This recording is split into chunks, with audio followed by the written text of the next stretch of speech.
Hello BookTube, it's Leigh Cooper here, and today I'm bringing you all of the books that I read in February of 2018. So February was close to a return to form for me reading-wise. I read 9 books, I think. I participated in Cozy-a-thon. I had a TBR for that, which, I mean, if you're belatedly curious about, you can check it out. I think I read, I want to say like half the things that I talked about reading for that, but I got a little bit sidetracked and just ended up reading, frankly, a lot of historical romance novels, which were a lot of fun, and I thought very fitting for the month of February and like the theme of Cozy-a-thon anyways. But let's get started talking about the things that I did read. So the first thing I finished was An Unsuitable Heir by KJ Charles. This is the third and final book in her Sins of the Cities trilogy. Overall, I would say this is probably my least favorite trilogy from KJ Charles. Enjoyed the second book probably most, just because I love stories about like Victorian England and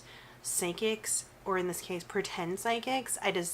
I do really enjoy that kind of thing. And Unsuitable Heir is the conclusion, and so I can't really talk about it because it would spoil like everything that happened in the first 3 books. It is about a private inquiry agent who has a physical disability and a romance with a gender fluid circus performer, which is really interesting. And it has really great representation. I just kind of felt like their relationship was super rushed in the context of the story itself. Like, they met and it seemed like 2 days later they were declaring their love for one another.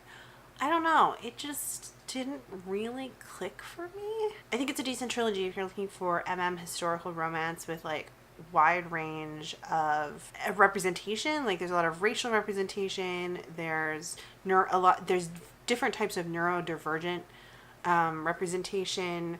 There's like a lot of really good gender representation, and you don't see that a lot in historical novels. So I think it, like, all of the elements are really great. The story just wasn't what I was like. It wasn't quite on the level I was expecting from KJ Charles. Also, the mystery didn't feel like the solution to the trilogy long overarching mystery just wasn't very satisfying, to be honest. Like, the villain, I didn't see him coming because he was so negligible to the plot that it was a little left field and a little too convenient. I just didn't feel like there was quite enough groundwork laid down for it to be like really like either shocking or like something that you could work out yourself, which I feel like is kind of integral to a satisfying mystery. The next thing I finished reading was When the Moon Was Ours by Anne Marie McLemore. I think this is her second novel. It's a YA magical realism novel. So this book is about a young girl who is found in the city water tower with roses growing out of her wrists. She's an orphan. She's adopted essentially by a local bruja. She lives next door to a trans man who makes lanterns and hangs them in the sky, and they are super tight-knit best friends who grow up and fall in love. There's a local group of sisters called the Bonner Sisters who have the entire town kind of under their enchantment. They can make any boy fall in love with them, but their magic is kind of waning. They're struggling to kind of keep people under their spell. I mean, it's magical realism, so how much of it's like really a spell and really just like charisma, leave that up to the reader to decide. It's kind of waning.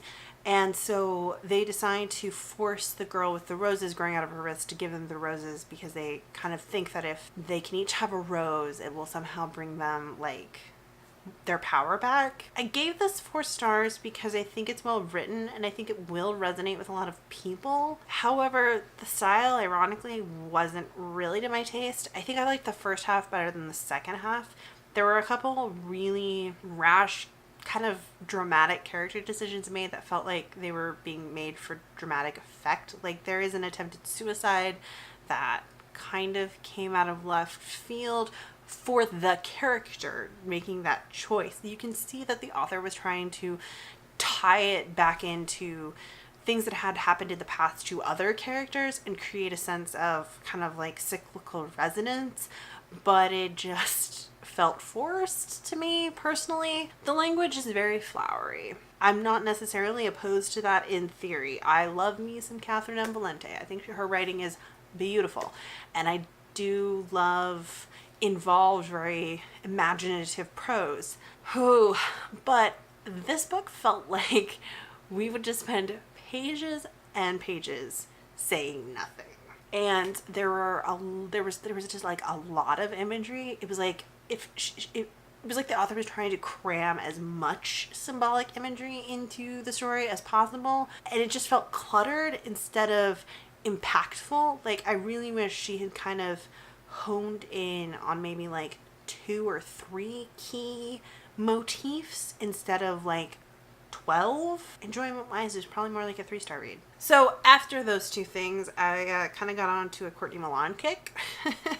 A couple months ago, I read The Duchess Deal by Courtney Milan, which is the first book in the Brothers Sinister series. It feels like you have an eyelash in your eye, stabbing you in the eye, but you can't see it or seem to get it out. So I read The Duchess Deal. I liked it. I'd gotten it on some like Kindle deal, I think for free, and I enjoyed it. And I kind of always wanted to go back and read the whole series. It was like $10, and I'm like trying not to buy books, so it had been on hold. And I don't know what it was, but like something prompted me to go check out my Overdrive and see if Courtney Milan was on my Overdrive, and it turned out that they had all of the books in the series. I was like, oh, yes. So I went on a Courtney Milan kick. I read The Governess Affair, which is a prequel novella to The Duchess Deal, and it deals with the romance of 2 parents of one of the brothers Sinister, and it's perfect. It's so good. It's so delightful, and I loved it so much. I was like,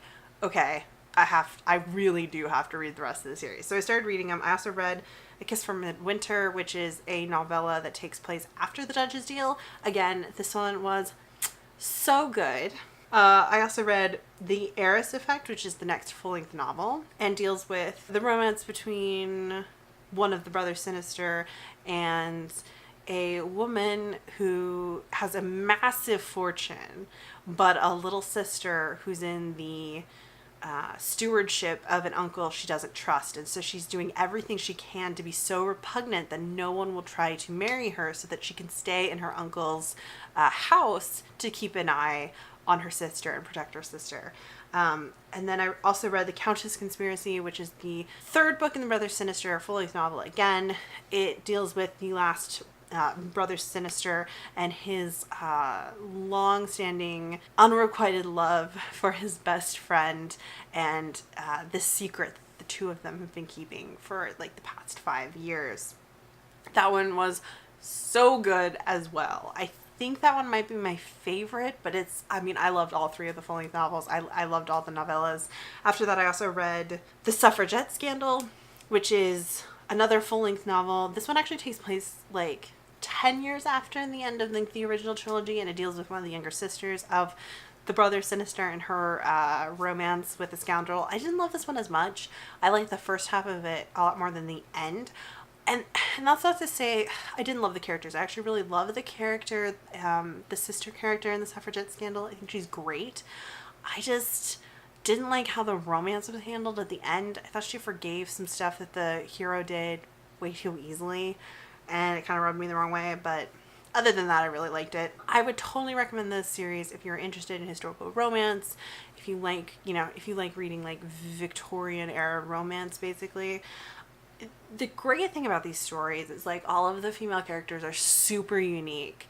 All of them have different struggles. All of them have different like motivations and goals in life. There's a ton here about women's rights, women's involvement in science, in advancements in science, advancements in medicine. And it is such a fascinating series. I mean, yes, there are like lords involved in it, but like that is so not the focus. It's so refreshing to read this kind of a series. So I think I gave them all like 4 stars. I really enjoyed them. Would highly recommend picking them up. I also read finally The Beginning of the World in the Middle of the Night by Jen Campbell. It's kind of a mouthful. So this is Jen's debut short story collection. I've been meaning to read this for forever, and I had planned on doing like a full review of it, but I don't think I'm going to anymore, just because it's been like months since it came out and I'm behind the times, and I don't have as much to say about it as I expected to.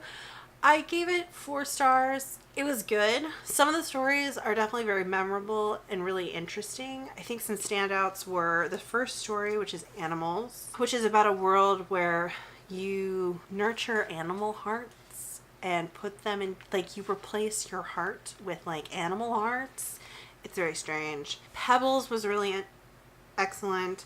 Aunt Livy's Coffin Hotel deals with this, like, hotel where they purport to be able to send you into the afterlife for a night. So people sleep in coffins and, like, visit the underworld. And it was surprisingly creepy. And the last story, Bright White Hearts, was pretty good. It deals with disability and different tales about the sea and an aquarium. But I will say, like, I read this a couple of weeks ago and I'm trying to remember the details of these stories, and it's tough to. I think it's good. I think it's a really solid collection. If you are new to story collections and you're looking for one to read, this one's totally a good one to check out. It's really short and it's got a good mix of, like, a little bit of fantasy, speculative stuff, a little bit of, like, weird fiction, but there's a lot of just kind of contemporary inspired stories too. And I think that's what gets me. Like, I was expecting something really strange, really weird, and it's not. It's pretty tame. I mean, it's very tame.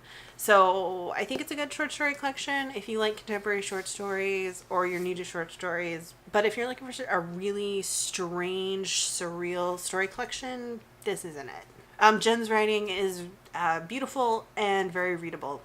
I'll also say that, though. She definitely has some writing chops, right? And then the last thing I read this month, I finished it yesterday, was River of Teeth by Sarah Gailey. I picked this up on a whim at my library. I was just in my library looking at the new releases section, and I saw a couple tour novellas and I grabbed them. So obviously this has been, like, all over SFF BookTube this past year. It's a piece of alternative speculative historical fiction, basically taking place in, like, oh god, what's the dates given? It's like the end of the 19th century America on the dammed up Mississippi River, in a reality where they did import hippos to the Mississippi to solve a meat shortage that happened in the mid-19th century. I think I gave this like 3.5 stars. It's like 3.5 stars. It was interesting. Again, it has really great rep. The main character is a bisexual man, like explicitly bisexual. He has a romance with a person who uses they, their pronouns, and it was really cool. And those were two really great characters.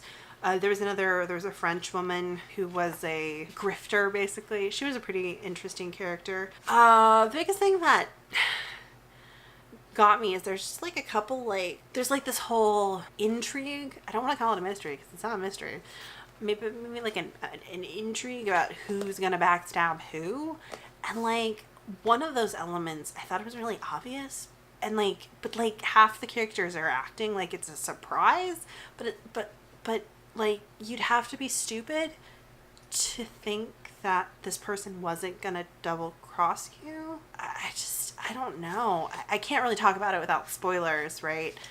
There was just this weird, like, intrigue, but it's not an intrigue because you literally have to be brain dead to not expect a double cross from this person. And then there were just a lot of deaths. Like, a lot of people died, but I don't think any of them were very impactful deaths. Like, sorry. So, yeah, I don't know. I thought it was amusing. I would say the first half of it is better than the second half. And it's not that it's too short, because you know me, I love some short books. I love novellas. I think I just kind of got a little thrown onto the back foot with this whole, like, intrigue that's not an intrigue thing, and threw me out of, like, being wrapped up in the characters. There's a sequel, and of course this book ended on, like, a huge cliffhanger setting up for the sequel, but I don't think I'm intrigued enough to continue reading. Someone else might be. I think if the premise sounds interesting, it's definitely worth picking up. I'm really picky about character choices.